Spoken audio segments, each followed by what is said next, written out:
ఇప్పుడు 2019 ఎన్నికల్లో కొన్ని రాయలసీమ ఏరియా గానీ, గోదావరి జిల్లా గానీ ఫుల్ సపోర్ట్ అనమాట అండి మన జగన్మోహన్ రెడ్డి గారికి. ఇప్పుడు అయితే నెల్లూరులోనూ అలాగే గోదావరి జిల్లాలో కొంచెం తేడా వచ్చేసిందండి అది. అక్కడ రెడ్లు కూడా వ్యతిరేకంగా ఉన్నారు. ఇప్పుడు అసలు జిల్లాల వారి పరిస్థితి ఎలా ఉందంటారు? ఇప్పుడు ఓవరాల్గా రాష్ట్రం మొత్తమే జగన్మోహన్ రెడ్డికి వ్యతిరేక గాలులు వీస్తున్నాయి. అంటే ఇటీవల కాలంలో అతని వ్యతిరేకత స్పష్టంగా కనిపిస్తుంది. కానీ నేను దాదాపు 2022 కరెక్ట్గా 3 ఏళ్ల క్రితం నుంచి చెప్తున్నాను నేను. ఎందుకంటే అన్నం ఉడికిందా లేదు చూడటానికి అన్నం అంతా చూడక మెతికి పెట్టుకుంటే సరిపోద్ది. కాపురం చేసే కాళ్ళగోళ్ళనే తెలిసిపోద్దండి. ఇప్పుడు కాళ్ళగోళ్ళు తీస్తున్నాడు, ఆ కాళ్ళగోళ్ళు తీసి కూడా నెత్తిమే కాలెట్టింది అనుకోండి, బాబు చేతిరా బాబు కాపురం ఉంది అన్నీ చెప్పేస్తాడు. అదే కాళ్ళగోళ్ళు కాళ్ళగోళ్ళు తీసి కాపురం చేసే కాళ్ళగోళ్ళనే తెలిసిపోద్ది అంటారు. పెళ్లికి ముందు కాళ్ళు గోళ్ళు తీస్తామని ఒక కార్యక్రమం ఉంటుంది. ఇప్పుడు కాళ్ళు తీయగలుగుతాను ఇంటికి సంబంధించిన వాడు ఎవరో వాళ్ళ ఇంట్లో వాళ్ళకి ఖాతా వాళ్ళ సంప్రదాయంగా వాళ్ళ ఇంట్లో పనిచేసి కూడా ఎవరో కాలు గోళ్ళు తీస్తారు. కాలు గోళ్ళు తీసినాడు వాడు ముఖమే కాలెట్టింది అనుకోండి, ఓరు బాబు ఇది కాపురం చేతిరా బాబు అనుకుంటాడు. అప్పుడు తెలిసిపోతుంది. అది ఆ సామెతకి అర్థం. ఈ జగన్మోహన్ రెడ్డి కళ ఈ పరిపాలన శాతనైన దద్దం పరిపాలన ఏటి ఇది అనేటువంటి కళ తెలుస్తుందంటే ప్రజావేదిక కూలగొట్టినప్పుడే అర్థమైంది. ఇది కూలగొట్టే ఇది కూల్చే వ్యవహారం, కుళ్ళిపోతే వ్యవహారం అనేటువంటిది అర్థమైపోయింది. ఇతను ప్రత్యర్థి పార్టీ మీద దాడులు, కక్ష తీర్చుకునే వ్యవహారం, అత్యంత నీచమైన భాష మాట్లాడుతుంటే కూడా ఎరునవ్వులు నవ్వుకుంటూ కూర్చోవడం, ఇవన్నీ చూస్తే అసలు ఇతనికి ఏదన్నా ఇబ్బంది ఉందా, ఏదన్నా కొంచెం తేడాగా ఉన్నాడేంటి అనిపించింది. ఎందుకంటే ఎవడో కూడా చట్టసభల్లో చాలా గౌరవంగా ఉండాలి, గౌరవంగా మాట్లాడాలి, డిప్లొమాటిక్ భాష మాట్లాడతారు చాలా జాగ్రత్తగా. బయట ఏ పరిమాణ భాష మాట్లాడినా అంటే రోసయ్య గారు అన్నా, జైపాల్ రెడ్డి గారు ఎవరన్నా వాళ్ళ మొత్తం దాంట్లో రోసయ్య గారే లాస్ట్ కొంచెం ఇదిగా మాట్లాడేవారు. ఎలాంటి వాళ్ళు ఉన్నారండి, ఎమ్మెల్యేలు, మంత్రులుగా పనిచేసినాడు, ముఖ్యమంత్రిగా పనిచేసినాడు, ఎంత గొప్పవాళ్ళు ఉన్నారు. ఆమనగంటి శ్రీరాములు వీళ్ళు ఏంటంటే ఒక రకమైన పెర్వర్టెడ్ జనాలు వీళ్ళంతా. అంటే ప్రజల్లో ఒక రకమైన అర్జున్ రెడ్డి సినిమాలో ఉన్న టైప్ వీళ్ళంతా. అంటే జనాల్ని ఒక రకంగా ఇప్పుడు మత్తు పదార్థాలకు బానిస అవుతారు, సెక్స్, వైలెన్స్ ఇలాంటి వాళ్ళకి అట్రాక్ట్ అవుతారు. ఓటీటీలో చూస్తున్నాం కదా, అలాగని చెప్పి దాన్ని సమర్థిస్తాం మనం. అలాంటి వీళ్ళంతా వీళ్ళు ఇవన్నీ చూస్తుంటే వీడి పని అయిపోయిందిరా బాబు, వీడేమి మళ్ళీ వచ్చి పరిస్థితి. కొంతమంది ఇంకా ధైర్యం ఏంటంటే డబ్బులు పడేస్తే డబ్బులు ఉన్నాయి కదండి, చచ్చిన ₹1 కూడా తీయట్లేదు ఎలక్షన్కి. ఓడిపోతున్నామని తెలితే ఇన్నాళ్ళు ప్రజలు కనపడలేదు కదా, ఇప్పుడు ఆ క్యాండిడేట్లు కూడా కనపడకుండా తలపేసుకుంటున్నాడు. వాళ్ళు ఎవరు ఖర్చు పెట్టకూడదు డబ్బులు, అయితే నేను ఇస్తే ఖర్చు పెట్టాలి క్యాండిడేట్లు. ఎవడన్నా ఇంట్లో రూపాయలు అప్పులు చేసి లేకపోతే ఇన్నాళ్ళు దొబ్బేసిన డబ్బులు అయినా ఖర్చు పెట్టడానికి కూడా అంతే సంగతులు.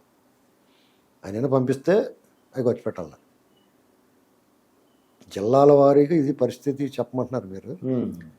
2022 మార్చి నెలలో ఒక సర్వే జరిగింది, పార్టీలకు సంబంధం లేకుండా. ఎవరో కొంతమంది ఏ పార్టీ బాగుంటే పార్టీలు దూకేద్దామని సర్వే చేయించుకున్నారు. ఉత్తరాంధ్రలో పాయకరాపేట నుంచి పాతపట్నం వరకు 21 నియోజకవర్గాలు ఎంపిక చేసుకుని సర్వే చేశారు. క్లీన్ స్వీప్ 21 అప్పుడు ఇంకా పొత్తులు లేవు, టీడీపీ గెలుస్తుందని వచ్చింది. అర్థమైందండి. ఇది ఎప్పుడు 2 ఏళ్ల క్రితమే. ఓకే.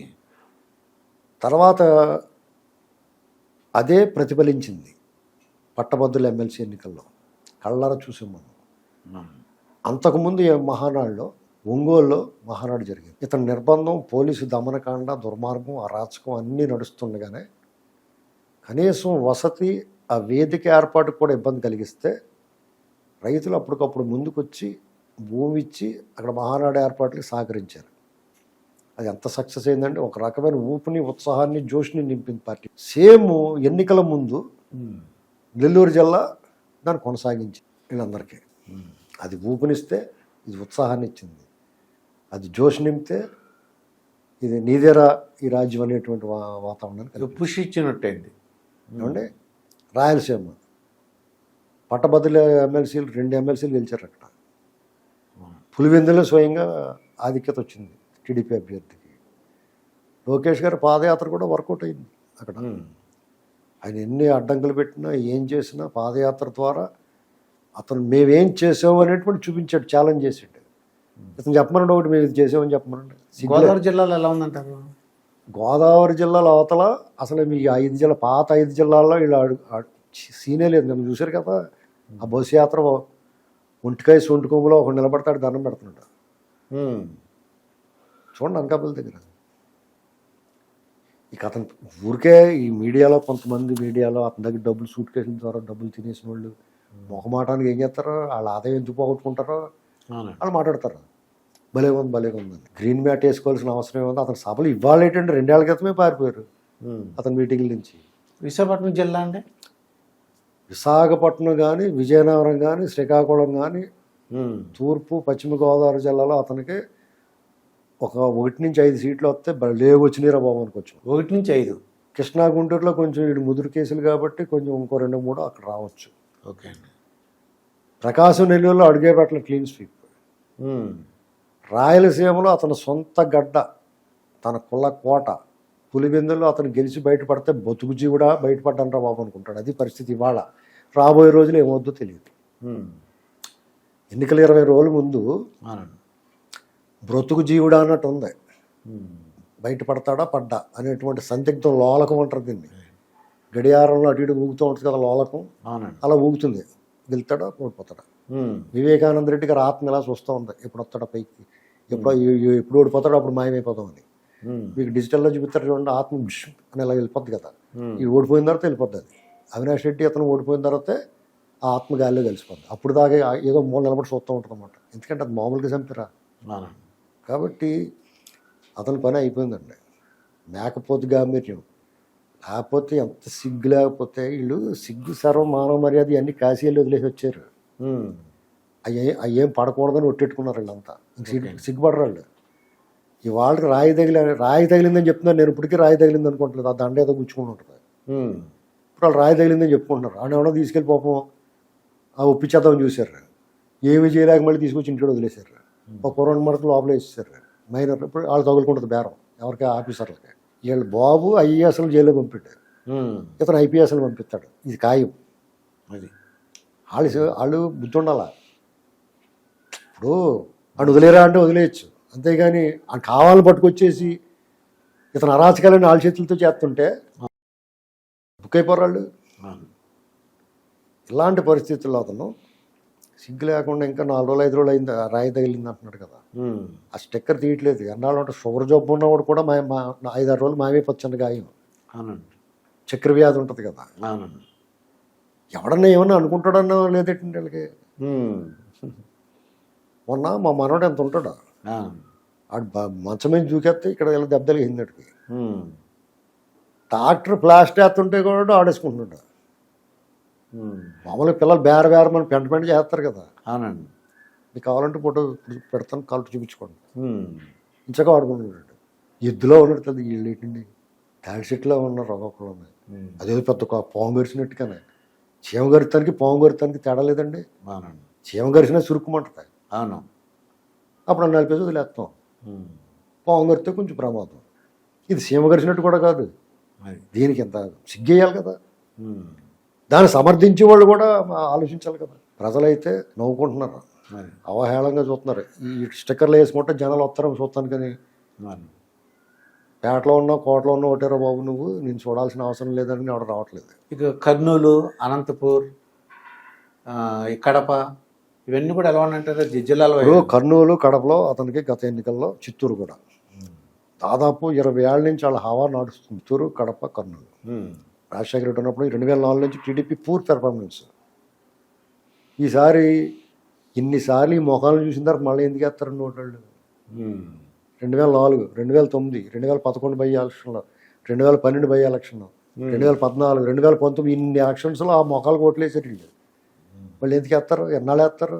పైగా ఇతను ఉద్ధరించాడా వాళ్ళ కడుపు మీద దండి. బడుగు బలహీన వర్గాలకు అన్న క్యాంటీన్ 5 రూపాయలు దొరికింది. అవునండి. వాళ్ళ కడుపు మీద అన్నం కింద అనేసాడు. పోనీ నీళ్ళు ఏమైనా ఇచ్చాడా? రాయలసీమ పెట్టినని చెప్పాడు. అన్నమయ్య గేట్లు కొట్టిపోతే దిక్కులేదు. డ్రిప్ ఇరిగేషన్ చంద్రబాబు నాయుడు గారు అంత ఇచ్చాడు నీళ్ళకి, ఈయన అంత ఇచ్చాడు, సబ్సిడీ అంత ఇచ్చాడు, వాళ్ళకి లోన్లు అయ్యింది. పట్టిసీమ నీళ్ళు తీసుకొచ్చాడు ఆయన, గండిపేట చెరువు నింపాడు. ఈయన ఏం చేశాడు?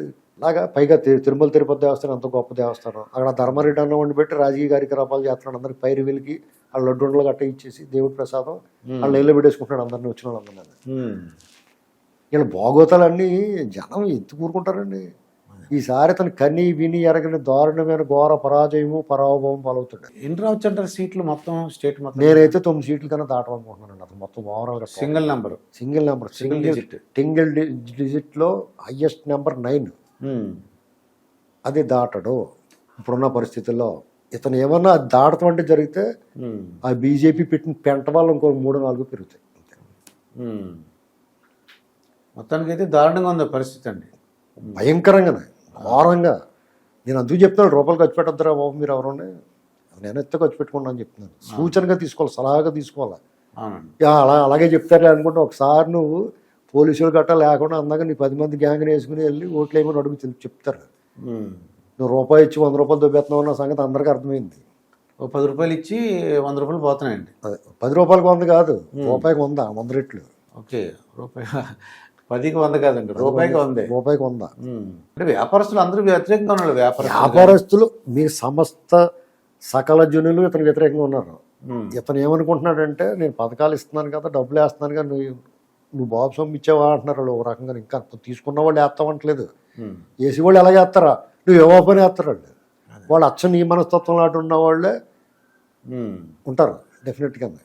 ఓ 30-35% ఉంటారు. వాళ్ళకి నువ్వు ఏవో పని వేస్తారు. కారణం ఏంటంటే వాళ్ళు టీడీపీ నచ్చదు, చంద్రబాబు నచ్చదు, ఆ సామాజిక వర్గం నచ్చదు, రకరకాలు ఉంటాయి కారణాలు. వాళ్ళు నువ్వు కొట్టినా వేస్తారండి. నువ్వు ఎంత పెట్టినా కూడా అయిన వాళ్ళు ఉంటారు కొంతమంది. ఇవన్నీ ఆలోచిస్తారండి, ఎవరి కోసం పెడతాడో అని వాళ్ళు ఉంటారు. కాబట్టి అతనికి ఒక అవకాశం వచ్చింది. నువ్వు ఎంత దొబ్బినా నిన్ను ఏమనకపోతుంది. ఎందుకంటే నువ్వు ఆల్రెడీ నువ్వు దొబ్బేసి దొంగోడమని తెలిసి ఓట్లేసారు. ఈసారి కూడా పట్టించుకోపోతారు. నువ్వేం చేయాల్సింది పోలవరం పూర్తి చేసి ఉండాలా, రాజధాని కట్టి ఉండాలా, రైల్వే జోన్ కోసం అడుగు ఉండాలి. నీ ఎలాగ నీ బాంచం ద్వారా ప్రత్యేక హోదా అడగట్లేదుగా, రైల్వే జోన్ పడవయ్యా బాబు మోడీ గారు అని చెప్పాలా. ఏంటండి ఎవరి మడతాలను కొట్టేసి జైల్లో పెట్టేసి వాళ్ళు గొంతు నొక్కాల్సిన అవసరం నీకేంటి?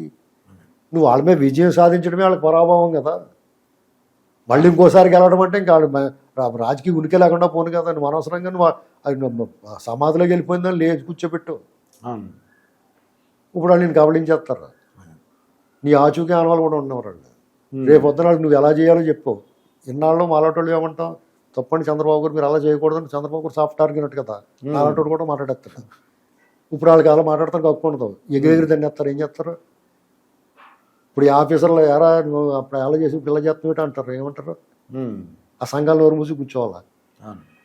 మాట్లాడతాం కప్పుకుంటుందా? మీరు చూసుకోండి, 2019 ఎన్నికల ముందు మీసాలు తిప్పాడు మాధవ. రేపు చెప్పమనండి చూస్తారా, చెప్పమనండి చూస్తారా. మాధవ్ అనండి ఒక ఎంపీగా ఇచ్చారు ఆయన. అదేనండి, ఈసారి చెప్పమనండి చూస్తారా. హక్కు ఉంది వాళ్ళకి.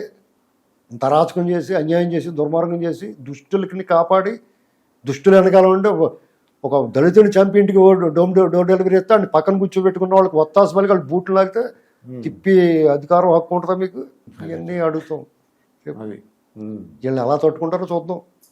వీళ్ళ బారి నుంచి తెలుగుదేశం వాళ్ళ బారి నుంచి వాళ్ళని ఎవరు కాపాడతారో చూద్దాం. వాళ్ళే మంచోళ్ళేం కాదు, టీడీపీ వాళ్ళే నరరూప రాక్షసులు ఉన్నారు. అందులో పచ్చి నెత్తురు తాగుతారండి. చంద్రబాబు గారు వాళ్ళు మూతి కట్టేయాడు, మూతి కుట్టేయాడు కాబట్టి వాళ్ళు ఆగారండి. రేపు వాళ్ళ పగ్గలు వదిలేస్తాడు. జా బేటా జా జీలో అప్పని జిందగీ అని వదిలేస్తాడు. అప్పుడు ఏం చేస్తారు?